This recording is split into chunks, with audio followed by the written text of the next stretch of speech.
Taxonomical aids.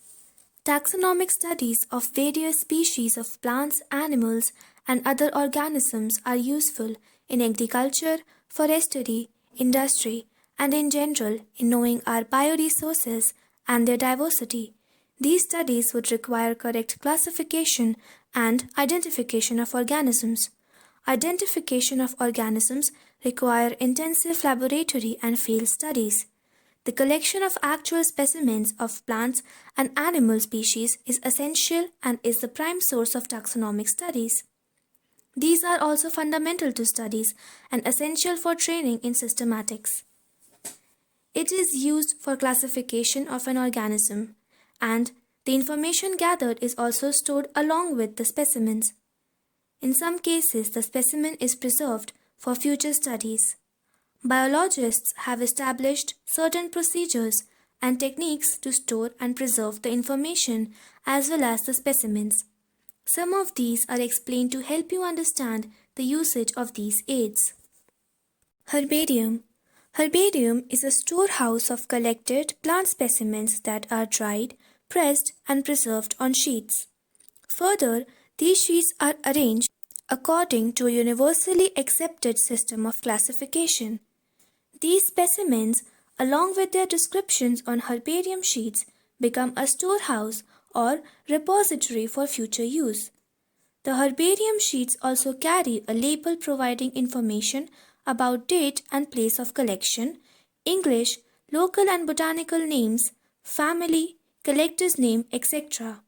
Herbaria also serve as quick referral systems in taxonomical studies. Botanical gardens. These specialized gardens have collections of living plants for reference.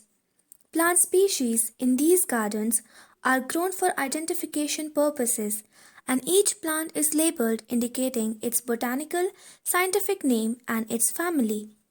The famous botanical gardens are at Kew, England, Indian Botanical Garden, Howrah, India, and at National Botanical Research Institute, Lucknow, India. Museum. Biological museums are generally set up in educational institutes such as schools and colleges. Museums have collections of preserved plant and animal specimens for study and reference. Specimens are preserved in the containers or jars in preservative solutions. Plant and animal specimens may also be preserved as dry specimens. Insects are preserved in insect boxes after collecting, killing, and penning. Larger animals like birds and mammals are usually stuffed and preserved. Museums often have collections of skeletons of animals too. Zoological parks. These are the places where wild animals are kept in protected environments under human care and which enable us to learn about their food habits and behavior. All animals in a zoo are provided, as far as possible, the conditions similar to their natural habitats.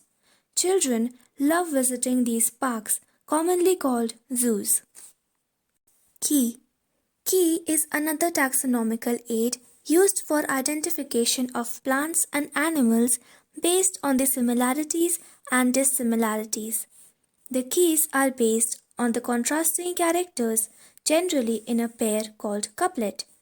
It represents the choice made between two opposite options. This results in acceptance of only one and rejection of the other. Each statement in the key is called a lead.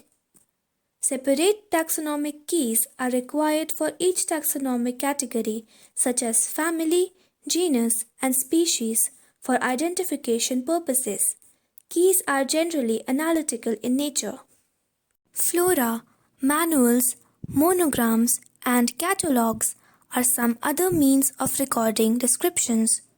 They also help in correct identification.